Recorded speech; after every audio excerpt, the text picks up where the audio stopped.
Alors, dès 7 ans, maintenant, on vous a proposé d'abord un premier jeu coopératif, Cocoons, qui est un jeu dans lequel on va devoir essayer de faire en sorte de réattribuer des petits animaux à leur boîte. Chaque boîte a un petit animal qui est illustré dessus. Et l'idée, c'est que chaque animal va être dissimulé à l'intérieur de la boîte. Je ne sais pas si on le voit bien ici. On a le petit animal dissimulé à l'intérieur de la boîte, sur lequel il va y avoir une tuile. Et on va pouvoir déplacer les boîtes au fur et à mesure de la partie pour découvrir les emplacements, les révéler, indiquer aux autres « Ah, j'ai le blaireau. Où est-ce qu'on a vu la boîte du blaireau? Ah, je ne me souviens plus. Elle est là, elle est là, elle est là. » On va devoir essayer de réattribuer comme ça à chaque boîte son personnage, de manière à essayer de redistribuer tous les persos bien comme il faut à l'intérieur de la boîte. Donc c'est un jeu qui demande et de la mémoire et de la communication, puisqu'on ne voit pas tous la même chose. Moi, de ce côté-là, je ne vois que ces deux boîtes-là, mais je ne vois pas ce qui se passe de l'autre côté. Donc je vais devoir faire confiance aux autres, essayer de bien communiquer, essayer de mémoriser tous les déplacements des boîtes, et on va évoluer comme ça petit à petit. Donc c'est vraiment un super jeu coopératif qui demande beaucoup d'échanges. Et il a la possibilité d'évoluer en difficulté, puisqu'il y a 4 ou 5 niveaux de difficulté à l'intérieur qui permettent de progresser aussi au fur et à mesure de l'évolution de l'enfant. Speedback Kids, petite boîte comme ça, comme son nom l'indique, c'est du petit bac. Le petit bac, mais cette fois vraiment destiné pour les enfants, à savoir qu'on va avoir des thèmes assez faciles et à partir de ces thèmes, on a chacun des cartes avec une lettre et on va devoir trouver un mot qui va permettre de déterminer, de compléter la phrase qui est au-dessus. C'est plus petit que moi, avec un M, avec un P, avec un... Voilà, on va pouvoir essayer d'appeler des petits personnages à l'intérieur. Le but étant de pouvoir débarrasser de toutes ces cartes. Le catapulte d'avion papier. Alors, le catapulte d'avion papier, c'est une boîte qui est toute plate, parce qu'en fait, c'est à construire. Donc, on est sur plein d'éléments en bois qui sont tous découpés au laser. Donc, on va dépuncher un peu tous ces éléments en bois. On va les assembler. Tout est fait de façon hyper simple au niveau de l'explication de l'assemblage. Tout l'assemblage se fait grâce à des élastiques. Et une fois que tout est assemblé, on va construire comme ça un petit élément qui va pouvoir se jouer grâce à des petites pipettes avec de l'eau, puisque ça se fait sur vérin hydraulique.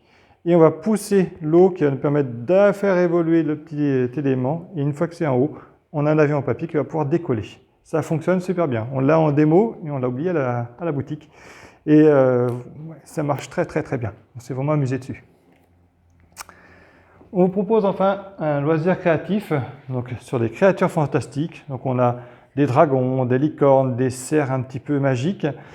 Et on va devoir recomposer ces images grâce à des mosaïques autocollantes à l'intérieur. Donc il y a énormément de planches, il y a une douzaine de planches avec des mosaïques qui vont briller, qui vont être en relief, qui vont apporter des yeux à l'intérieur. Donc il y a vraiment pas mal de petites choses. Et il y a des éléments adhésifs pour venir après le coller et le mettre en tableau pour décorer sa chambre. On a vraiment beaucoup de petites patiences à faire dessus. Et enfin, le Stick and Stack. Stick and Stack, c'est un jeu pour jouer nombreux. On peut jouer de 2 à 7 joueurs dessus. C'est un jeu dans lequel on va devoir s'amuser à déposer les petites branches de couleurs, toujours sur une couleur correspondante à ce qui a déjà été posé auparavant. C'est en petit plastique, mais ça va prendre de l'équilibre. Sauf que le support sur lequel on va le mettre, lui, repose juste sur un ressort. Donc au fur et à mesure, ça va venir faire un effet balancier et à nous de ne pas tout faire tomber. Donc c'est vraiment un petit jeu d'ambiance qui est vraiment très très sympa.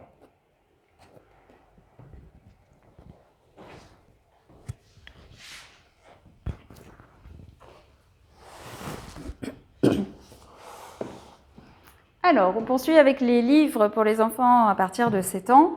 On a sélectionné une série qui est assez drôle. Pour l'instant, il y a 2 tomes qui viennent de sortir. Ça s'appelle Détective Prout. Évidemment, ça fera rire vos enfants. Détective Prout, il a une petite tête de fesse quand même, il faut bien se l'avouer. Et Détective Prout mène des enquêtes. On a une histoire qui est racontée et au fur et à mesure de l'évolution de l'histoire, eh bien, l'enfant va pouvoir aussi choisir lui-même différentes choses à faire, va résoudre lui-même les énigmes pour avancer et découvrir ce qui s'est passé, qui a volé telle chose, etc. Ensuite, on vous propose 3 tomes de Holly à l'école des équidragons. Holly, c'est une jeune fille qui va faire la connaissance de ses autres camarades, filles et garçons, je tiens à le signaler, parce que même si c'est le prénom d'une jeune fille sur la couverture et dans le titre de la collection, il y a des garçons, donc les garçons peuvent se faire plaisir aussi à lire cette histoire. Et donc, tous ces camarades vont, comme elle, apprendre à chevaucher des dragons. Sauf que voilà, il va se passer évidemment plein d'aventures. Dans la première, l'un des dragons a été blessé. Le camarade d'Holly part à la recherche d'une plante magique pour le sauver. Sauf qu'il risque d'être en danger et Holly va partir alors qu'elle ne chevauche pas encore très très bien les dragons. Et donc, il y a 3 tomes pour l'instant. On vous propose ensuite un beau documentaire. Alors ça fait partie des collections que les enfants affectionnent particulièrement. Ça s'appelle Le livre extraordinaire de. Cette fois-ci, on a choisi le dernier sorti, Les bébés animaux. Donc c'est toujours très beau. Ce sont des dessins, mais extrêmement réalistes. On est à la limite de photos, alors que c'est du dessin.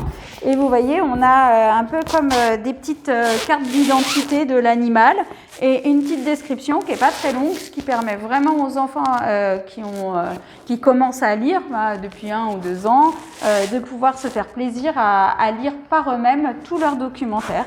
Chaque double page, c'est un nouvel animal.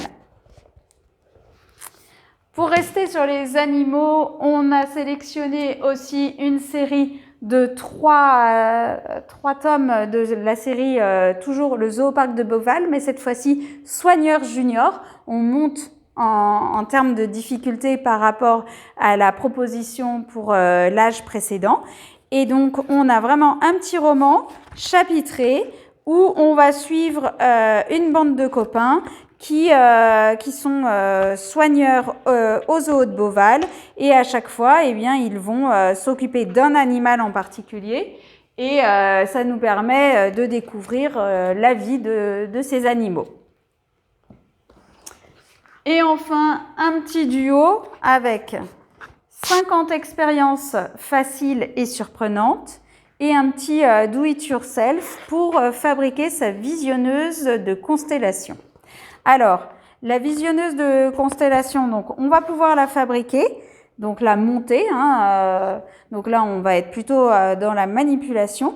Et ensuite, on va être dans la précision, puisqu'on va aussi fabriquer nos petites cartes en utilisant le principe du picotage. Donc, trouer, percer les cartes à des endroits particuliers pour que la visionneuse puisse laisser passer la lumière au travers de ces trous et que l'on voit sur un mur ou autre la forme des constellations que l'on peut retrouver ensuite dans le ciel.